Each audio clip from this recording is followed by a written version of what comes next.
कैसे हैं आप? आपने कल जो बीए पार्ट हिस्ट्री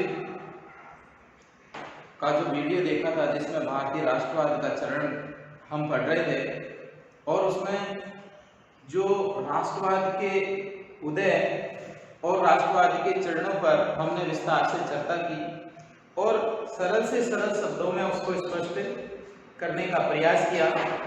आज अपना जो बिंदु रहेगा ये बिंदु अपना भारतीय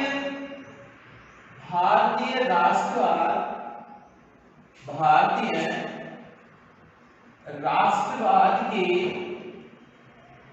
चरण का जो द्वितीय चरण है, जिसमें हमने पहला चरण तो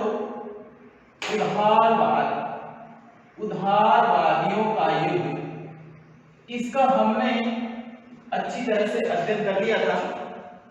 इसमें हमने इसकी जैसे इसके प्रमुख नेता हैं, इसके अलावा इसके राजनीतिक मांगे हैं, इनके प्रमुख साधन हैं, इनके बारे में हमने विस्तार से अध्ययन कर लिया था। आज हम इसका जो द्वितीय चरण है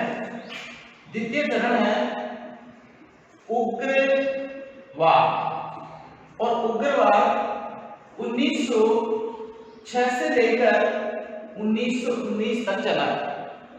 तो हम ये देखते हैं कि जो भारतीय राष्ट्रवाद के अंतर्गत जो उदारवादियों ने जो कार्य किया, जिस प्रकार उदारवादी ब्रिटिश साम्राज्य के प्रति क्या कर रहे हैं, विश्वास की नीति अपना रहे हैं और सहयोग की नीति अपना रहे हैं, और ये केवल अंग्रेजी शासन में भारतीय शासन का हित मानते हैं। उनका मानना है कि ब्रिटिश शासन एक न्यायप्रिय शासन है, ब्रिटिश शासन एक न्यायप्रिय शासन है, और न्यायप्रिय शासन होने के कारण वो भारतीय हितों को क्या कर सकता है, वो पूरी तरह से सफल कर सकता है, उनकी बातों को मान सकता है।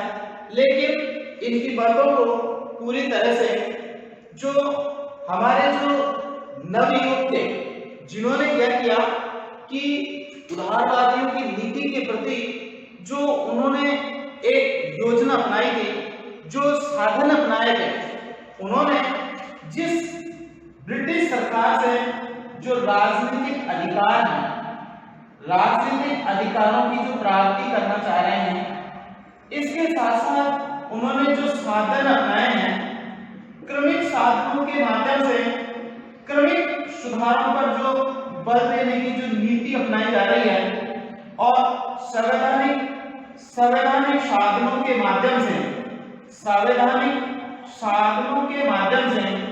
जो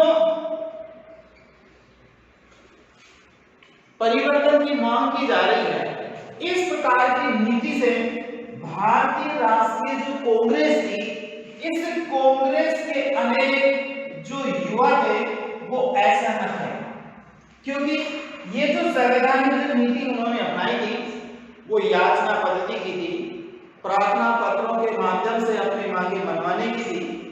इसके अलावा जो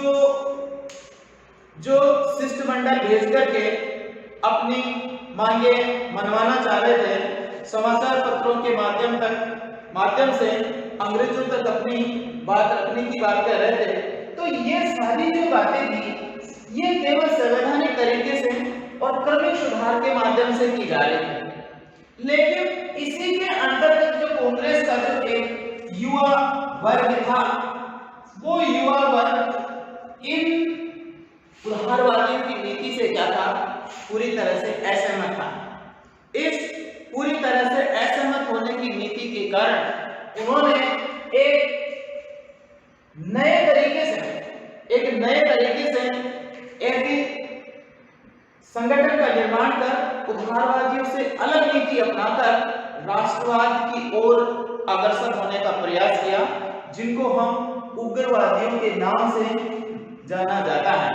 इन्होंने जो इनकी जो राजनीतिक अधिकार थे, इनके जो साधन थे, ये जो क्रमिक सुधारों पर जो बल देने की जो नीति अपनाते थे और संवैधानिक साधनों के माध्यम से क्या करना चाह रहे हैं, ये परिवर्तन करना चाह रहे हैं और अपनी स्वतंत्रता की क्या करना चाह रहे हैं, मांग करना चाह रहे हैं। तो इस आधार पर भारतीयों के अंतर्गत जो युवा वर्ग था, जिसके अंतर्गत हम ये देखेंगे कि ये युवा वर्ग भारतीयों को एक स्वदेशी आंदोलन, एक बहिष्कार जैसी नीतियों के माध्यम से एक नई विचारधारा का निर्माण करना जा रहा है, जिसको हम उग्रवादियों के माध्यम से जानते हैं। और जो राष्ट्रवाद का जो दूसरा चरण था, जिसको हम कहते हैं उग्रवादियों का काल, जिनकी जो विचारधारा है वो गरमपंथी, जिनको हम कह सकते हैं गरमपंथी विचारधारा वाले विचारक, जिसके अंतर्गत विशेष रूप से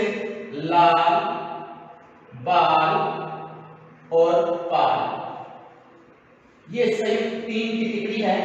और जिसको लाला लाजपत राय, बाल गंगाधर तिलक और बिपिन चंद्र पाल हैं, ये तीनों विचारक हैं जो हमारे जो राष्ट्रवादी आंदोलन है वो देशभक्ति के प्रति अटूट विश्वास करना चाह रहे हैं। देखिए यहाँ पर जो उदारवादी हैं, ये उदारवादी अंग्रेजों के प्रति अटूट विश्वास की बात कर रहे हैं, जबकि उग्रवादी हैं वो देशभक्ति के प्रति अटूट त्याग और समर्पण की भावना के माध्यम से क्या करना चाह रहे हैं, भारतीय स्वतंत्रता आंदोलन का तैयार करना चाह रहे हैं। तो हम देखेंगे भारतीय राष्ट्रवाद में उग्रवाद के उदय के क्या कारण हैं। भारतीय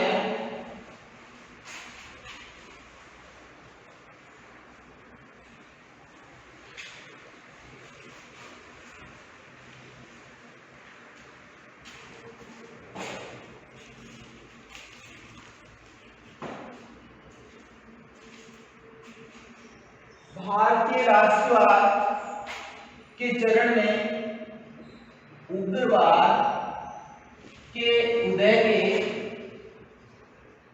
के कारण ये भारतीय राष्ट्रवाद का जो हमारा जो चैप्टर है, ये अनेक प्रतियोगिता परीक्षाओं के लिए भी महत्वपूर्ण माना जाता है। और इससे संबंधित चाहे से हमारे जो सामान्य ज्ञान और विज्ञान है, सामान्य जनरल नॉलेज का जो पेपर है, उसके अंतर्गत भी जैसे राष्ट्रवाद के चरणों के बारे में, इसके अलावा कांग्रेस के उदारवादी नेता हैं, वो कांग्रेस के जो उग्रवादी नेता हैं, उनके द्वारा जो किए गए जो कार्य हैं, उनके भी बारे में थोड़ा जानकारी प्राप्त की जा रही है। तो इसके बारे में भी हम अगर विशेष रूप से ध्यान देकर पढ़ें तो इसको क्या कर सकते हैं, परीक्षाओं में कुछ % सफलतापूर्वक कर सकते हैं। तो देखिए, भारतीय राष्ट्रवाद के उदय के कारण और भारतीय राष्ट्रवाद के उदय के कारणों के अंतर्गत हम विशेष रूप से पहला बिंदु देख रहे हैं कि 1892 एक नंबर पर है, 1892 का भारत सुधार अधिनियम की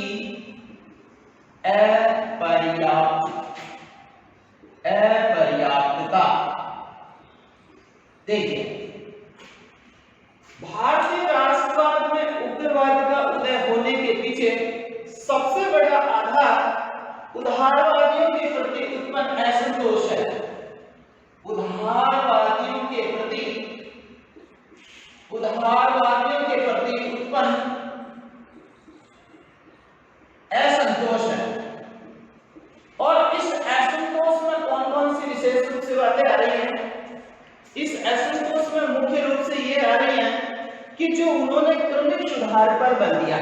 उदारवादियों का एक सबसे महत्वपूर्ण आधार 1892 का सुधार अधिनियम माना जाता है, लेकिन ये जो सुधार अधिनियम था उसके प्रति भारतीय राष्ट्रीय कांग्रेस के युवा वर्ग में काफी क्या था, असंतोष था। इस असंतोष का कारण क्या था? इस असंतोष का सबसे बड़ा कारण यह है कि ये राजनीतिक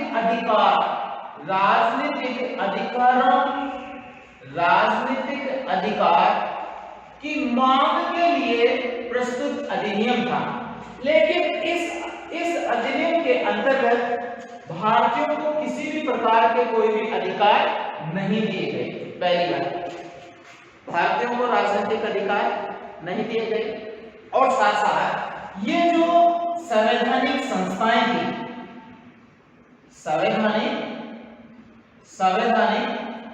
संस्थाएं, उन संवैधानिक संस्थाओं में भारतीयों की सदस्य संख्या को बिल्कुल कम कर दिया गया, क्योंकि मांग इन्होंने क्या की थी कि संवैधानिक संस्थाओं में जैसे विधानमंडल है और प्रांतीय परिषद है, उनके अंतर्गत भारतीय सदस्यों की संख्या को बढ़ाया जाना चाहिए। लेकिन 1892 के अधिनियम में अंग्रेजों ने भारतीयों की सदस्य को संख्या को बढ़ावा न देकर के उनकी सदस्य संख्या को क्या किया गया, घटा दिया गया, जिससे भारतीयों के अंतर्गत काफी असंतोष हुआ और अंग्रेजों के प्रति जो न्याय की जो उदारवादियों का जो विश्वास था, उस विश्वास के प्रति भारतीयों कांग्रेस के युवा वर्ग को बहुत ही बड़ा असंतोष का कारण बना। तो हम सबसे पहला कारण आधार मानते हैं कि 1892 का जो अधिनियम बना वो भारतीय हितों की अनदेखी करने वाला अधिनियम बना था, और इस अधिनियम के माध्यम से भारतीयों को राजनीति के प्रति जो उनका जो स्वशासन, राजनीतिक स्वशासन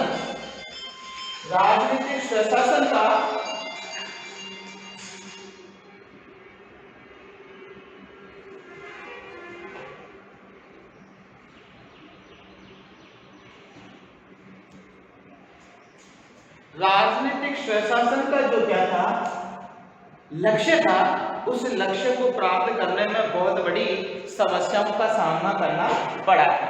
तो ये जो एक राष्ट्रवाद में उग्रवाद का एक सबसे महत्वपूर्ण उत्तरदायी जो कारण माना गया, वो किसको माना गया? 1892 का सुधार अधिनियम। इसके बाद में दूसरा इसका अधिनियम था धार्मिक, और दूसरा कारण था धार्मिक और सांस्कृतिक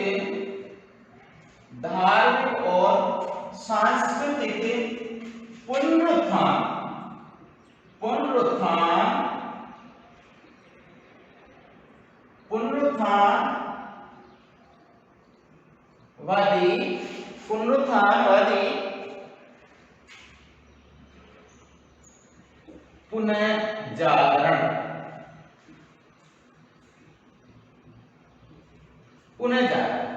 देखिए, भारतीय उग्रवाद के उदय होने का दूसरा सबसे महत्वपूर्ण कारण इसे माना जा रहा है कि भारत के अंतर्गत धार्मिक और सांस्कृतिक पुनरुत्थानवादी पुनर्जागरण का आंदोलन शुरू हो रहा है।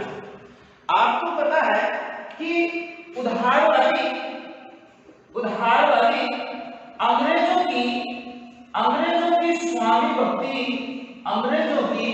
स्वामी भक्ति से पूरी तरह से क्या है, ओतप्रोत है, और इस स्वामी भक्ति के कारण अंग्रेजी संस्कृति को, पाश्चात्य शिक्षा को ज्यादा से ज्यादा प्रोत्साहन दिया जा रहा है। उदारवादियों का मानना है कि अंग्रेजों के माध्यम से ही भारतीयों का क्या हो सकता है, हित हो सकता है। अगर अंग्रेज भारतीयों को ठीक ढंग से समझे तो वो भारतीयों के हितों को पूरी तरह से क्या कर सकते हैं, पूरा कर सकते हैं। लेकिन ये धारणा उनकी कब हटी? जब उन्होंने पूरी तरह से पहली बार ये देखा कि भारत के अंतर्गत एक जो वातावरण था वो धार्मिक और सांस्कृतिक सांस्कृतिक पुनरुत्थानवादिता था, क्योंकि आपको पता है कि हमारे देश के अंतर्गत जैसे 1893 के अंतर्गत विश्व धर्म सम्मेलन के अंतर्गत स्वामी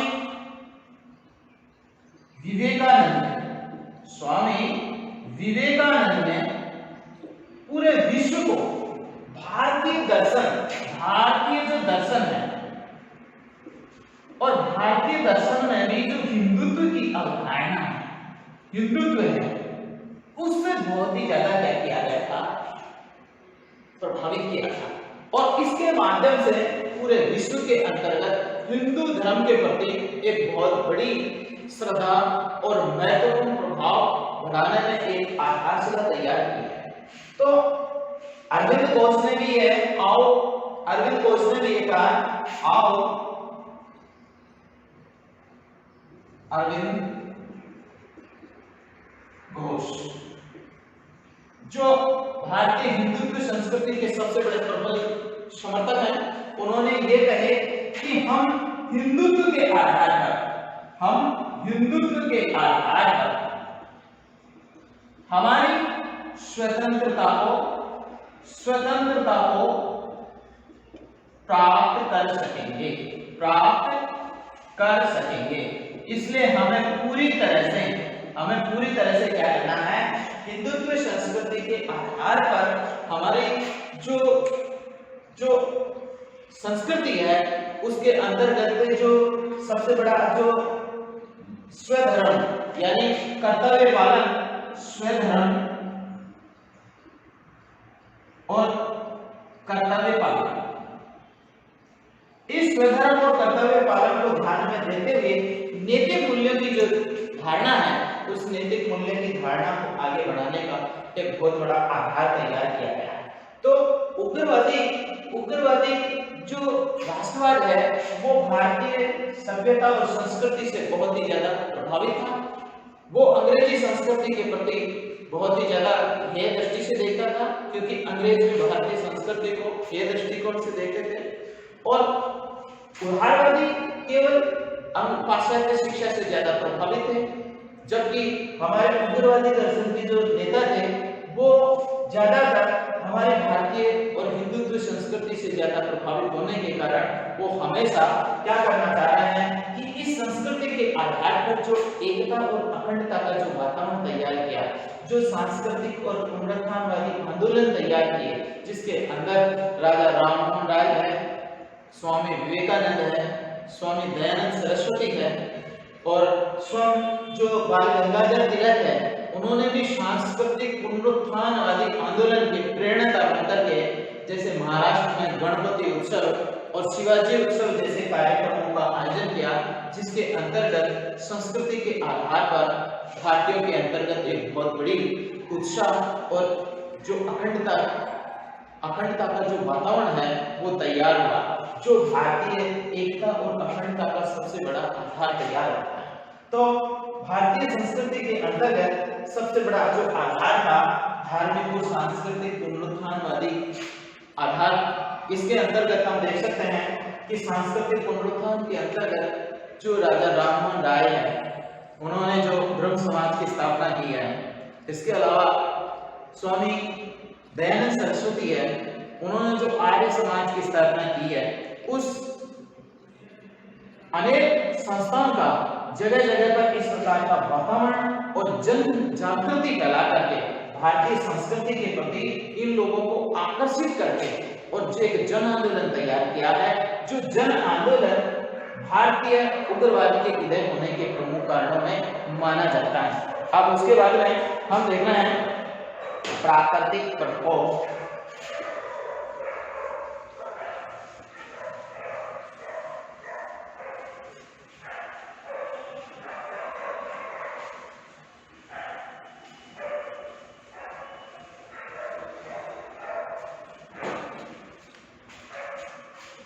तीसरा कारण है प्राकृतिक प्रकोप।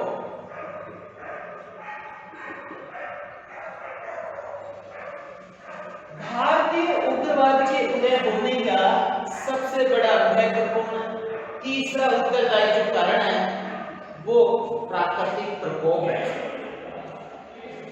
एक ब्रिटिश शासन की, ब्रिटिश जो शासन है, ब्रिटिश जो शासन है उसकी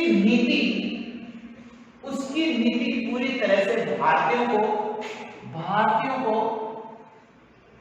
हेय दृष्टि से देखने की है। हेय दृष्टि यानी घृणा की दृष्टि से देखने की है। जिस समय के अंतर्गत भारतीय लोगों को अंग्रेजी शासन की पूरी तरह से सहायता की आवश्यकता है, उस समय के अंतर्गत अंग्रेजी शासन का भारतीयों की पूरी तरह से अनदेखी करना और अनदेखी करते हुए अपने लिए पूरे शान शौकत और पानी की तरह पैसों को बहाया जाना, ये भारतीयों का एक बहुत बड़ा पैसों को उसका आधार तैयार करता है। आपको पता है कि 1885 से लेकर के 1900 तक के समय के अंतर्गत लगभग 18 बार अकाल जैसी स्थितियां पैदा हुई और अकाल जैसी स्थितियां पैदा हो जाने के कारण हमारे देश के अंतर्गत करोड़ों की संख्या के अंतर्गत लोग क्या हो गए, भूखमरी से मर गए। भूखमरी से मरने के साथ साथ भारत के अंतर्गत दरिद्रता और आर्थिक जो नीति की दरिद्रता और भारतीयों के अंतर्गत जो भूखमरी और जो असहाय का जो वातावरण था वो चरम सीमा तक पहुंच गया था। ऐसी स्थिति के अंतर्गत अंग्रेजों ने इनकी सहायता, ब्रिटिश शासन ने इनकी सहायता न करके इनके साथ एक दुश्मन जैसा व्यवहार किया गया। इनके साथ में इनकी जो वास्तविक सहायता करने के बजाय इनके घरों को तोड़ दिया गया है, जिनकी झुग्गी झोंपड़ियां थी उनको जला दिया गया है। इनकी सहायता के बजाय इनको घरों से बाहर निकाल करके फेंका जा रहा है। ऐसा कार्य किया जा सकता जैसे कोई शत्रु अपने लोगों के द्वारा करता है। तो ये जो वातावरण तैयार किया, ये वातावरण एक ऐसा वातावरण था कि अंग्रेज लोग भारतीयों को बहुत ही ज्यादा घृणा की दृष्टि से देखते थे और शत्रुतापूर्ण व्यवहार करते थे। इस शत्रुतापूर्ण व्यवहार करने के कारण ब्रिटिश शासन का जो इस प्रकार का जो आधार है वो पूरी तरह से आलोचना और असंतोष का कारण बना है। इसके अलावा आप भी देख सकते हैं कि अकाल का दौर चला। इसके साथ साथ में अकाल के साथ साथ में जो दरिद्रता और भूखमरी का इसका वातावरण बना है। इसके साथ साथ में प्लेग जैसी महामारियां, प्लेग और सूखा जैसी स्थितियां, प्लेग और ऐसी महामारियां हुई। इन प्लेग जैसी महामारियों के अंतर्गत जो सबसे बड़ी उस समय की जो बीमारी थी, उस प्लेग जैसी बीमारी के अंतर्गत भी भारतीयों को क्या किया गया, कोई किसी प्रकार का सहयोग नहीं मिला। बदले में अंग्रेजी शासन ने, जैसे कि विशेष रूप से जॉर्ज सप्तम जब दिल्ली आया तो उसके दरबार का विशाल आयोजन किया गया, जिसमें बहुत से शान शौकत को बढ़ावा देने के लिए बहुत पैसे खर्च किए गए। इसके लिए भारतीयों पर जो इस प्रकार की जो नीति अपनाई जाती थी, उस नीति के कारण उग्रवादी जो नेता थे, भारत का जो युवा वर्ग था, ये युवा वर्ग अंग्रेजों के प्रति बहुत ही जो असंतोष की जो लहर थी, तो उन्होंने एक उग्रवादी साधनों के माध्यम से उनकी जो आलोचना है और जो तरीके हैं उनके माध्यम से उनको आजादी प्राप्त करने का संकल्प ले जा रहा है। तो हम देख रहे हैं कि भारतीय जो शासन है उस भारतीय शासन में जो उग्रवाद का जो आधार तैयार हुआ है वो पूरी तरह से प्राकृतिक आपदाओं ने भारतीयों को पूरी तरह से झकझोर किया और अंग्रेजी सरकार ने भारतीयों को बिना किसी सहयोग से उनका क्या किया, एक बहुत पूरी तरह से उनको एक सहायता करने के बजाय उनके साथ में अत्याचार, उत्पीड़न और एक शोषणकारी प्रवृत्तियां अपनाई। ऐसे समय के अंतर्गत उन पर ज्यादा से ज्यादा टैक्स लगा देना, उन पर ज्यादा से ज्यादा जो हिंसात्मक गतिविधियां अपनाना है, उनके साथ में जो दुर्व्यवहार किया गया, इस दुर्व्यवहार के कारण ही भारत के अंतर्गत एक उग्रवादी आंदोलन का एक आधार तैयार हुआ, जो उग्रवाद के कारणों में महत्वपूर्ण रूप से जाना जाता है।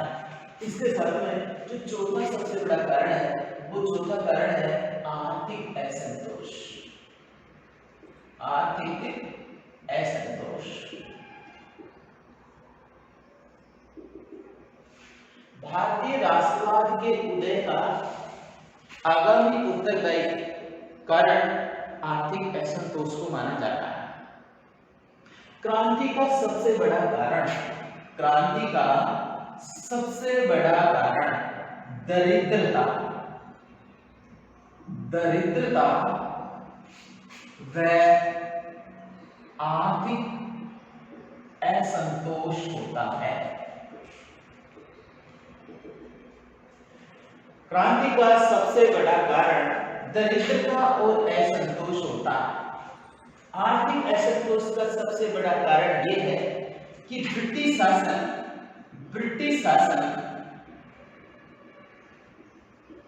शासन भारतीयों पर ज्यादा से ज्यादा कृषि उद्योगों पर जो कच्चा माल लिया जाता था, क्या लिया जाता था? कच्चा माल लिया जाता था, उनकी पूरी तरह से जो वसूली थी वो वसूली नहीं दी जाती थी, बल्कि इन पर क्या लिया जाता था? टैक्स, इन पर कर निर्धारित किया जाता था। इस निर्धारित कर की राशि अपने किसानों की लागत से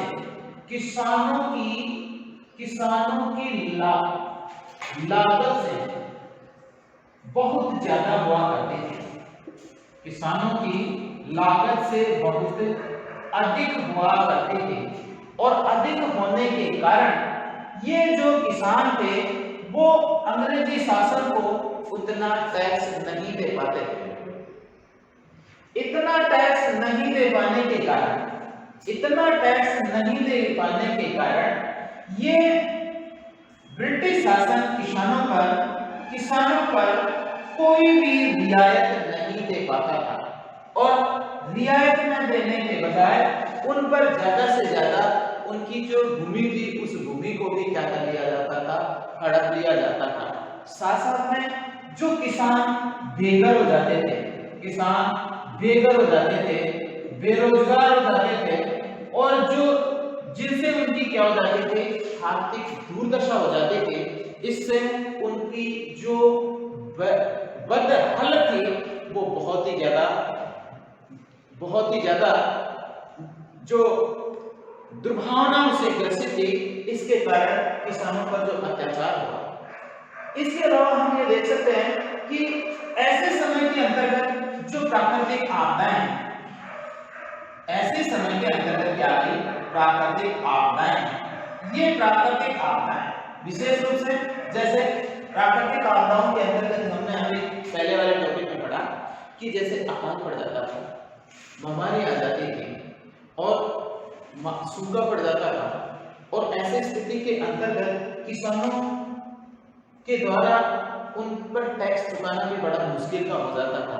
तो इससे ज्यादा क्या हुआ कि ज्यादा से ज्यादा अंग्रेजी शासन का अत्याचार, उत्पीड़न और जो उनके द्वारा जो असंतोष था वो ज्यादा से ज्यादा बढ़ा और इसी के कारण भारत में जो राष्ट्रवाद का जो आधार था वो और भी ज्यादा मजबूत बना।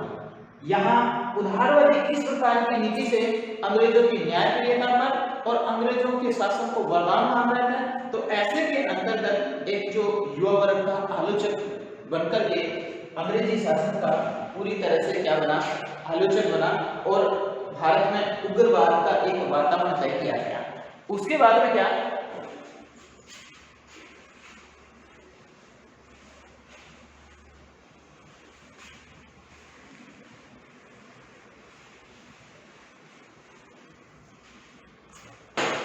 भारतीय कटुता और अंग्रेजों का पांचवा बिंदु है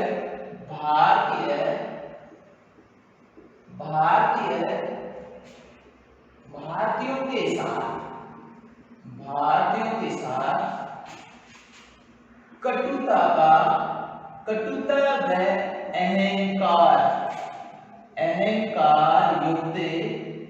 अहंकार युक्त व्यवहार।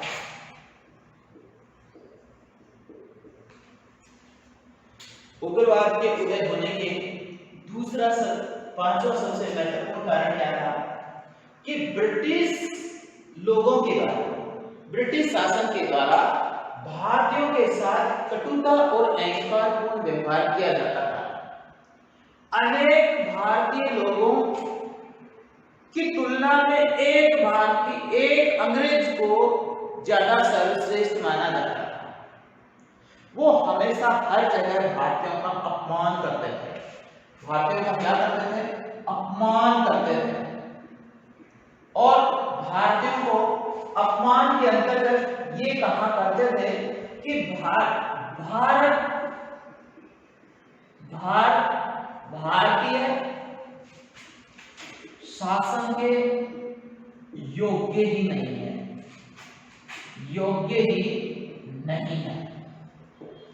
इसके अलावा उनके अपमान के, भारतीयों के अपमान के लिए ये कहा जाता है कि भारत नाम की कोई वस्तु नहीं है, भारत नाम की कोई भी वस्तु नहीं है। भारतीयों को भिखारी कहा जाता है। बल बलाते बीए, वर्ण संख्या,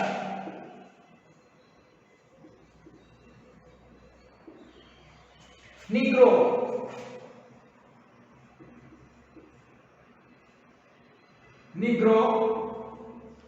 हबसी,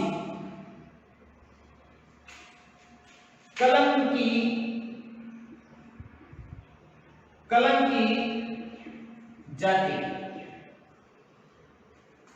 आदि शब्दों से संबोधित करते थे। इसलिए भारतीयों के अंतर्गत इस अपमानजनक व्यवहार के कारण अंग्रेजों से भारतीय लोग बहुत ज्यादा निराशित, कुंठित और बहुत ज्यादा परेशान रहते थे। इसके साथ साथ यहां पर भारत के अंतर्गत जैसे कि लाला लाजपत राय,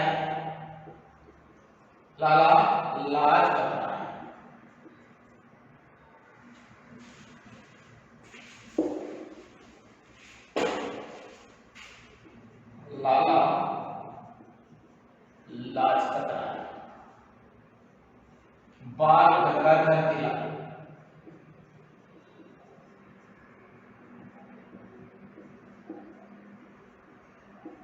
बिपिन चंद्र पाल,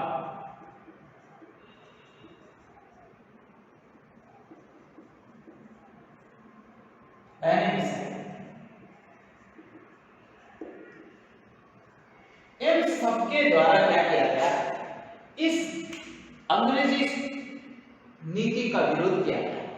और अंग्रेजी नीति का विरोध करते हुए बिपिन चंद्र पाल ने तो ये कहा कि अंग्रेज भारतीयों को भिखारी कहते हैं, हम अंग्रेजों को ये बता दें कि हम भिखारी नहीं, हम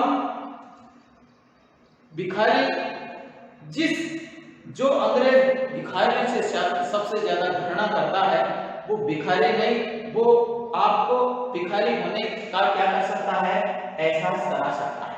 तो यहाँ पर जो भिखारी के शब्दों में और जो राजनीतिक, उन्होंने जो भारतीय को राजनीतिक जो भिक्षावृत्ति, उदारवादियों को जो राजनीतिक भिक्षावृत्ति की जो नीति दी गई थी, किसके कारण भिखारी की संख्या दे रहा है, क्योंकि उदारवादी सबसे ज्यादा अंग्रेज उदारवादी जो नेतृत्व करने वाले जो नेता थे वो अंग्रेजी शासन को ज्यादा से ज्यादा न्याय के लिए देते थे, इसलिए वो सभी को क्या करते थे, उदारवादियों के समान जो राजनीतिक भिक्षावृत्ति की नीति थी उसके माध्यम से उनको संबोधित करते थे।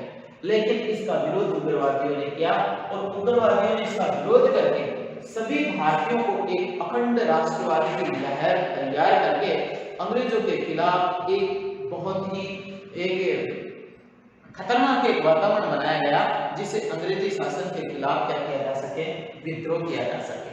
तो ये सबसे बड़ा आधार तैयार किया। हमारा काम दया याचना नहीं, जिन्होंने विशेष रूप से बाल गंगाधर तिलक ने कहा स्वराज्य मेरा जन्मसिद्ध अधिकार है, स्वराज्य मेरा जन्मसिद्ध अधिकार है और मैं इसे लेकर रहूंगा। तो यहाँ पर अपने अधिकार को लेकर के बाल गंगाधर तिलक कह रहे हैं स्वराज्य मेरा जन्मसिद्ध अधिकार है और मैं इसे लेकर के रहूंगा। ये हमारे राष्ट्रवादी आंदोलन का जो बाल गंगाधर तिलक था इसका ये वाक्य माना और उन्होंने हमारे राष्ट्रीय आंदोलन को एक आत्मविश्वास और आत्मबल प्रदान करने की कोशिश किया। इसके साथ साथ में एनी बेसेंट ने भी ये कहा कि स्वराज्य स्वावलंबन के माध्यम से लिया जाएगा।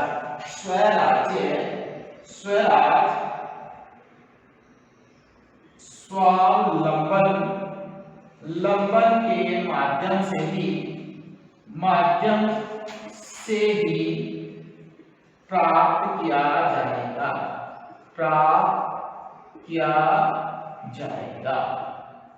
यहाँ पर इस प्रकार का जो एनी बेसेंट के माध्यम से कहा। विपिन चंद्र पाल ने ये कहा कि अगर अंग्रेज लोग हमें क्या देते हैं, अंग्रेज लोग हमें आजादी देते हैं तो हम उस आजादी को ठुकरा देंगे और हम आजादी को तभी प्राप्त करेंगे जब हम उसको प्राप्त करने के लायक होंगे। तो इन्होंने भी अपने इन उद्घोषों के माध्यम से भारतीयों के अंतर्गत एक नए जोश और प्राण फूंकने का काम किया है, जिसके माध्यम से भारतीयों ने एक बहुत ही ज्यादा एक आजादी और जन जागृति की लहर पैदा होने का आधार तैयार किया। इसके आगे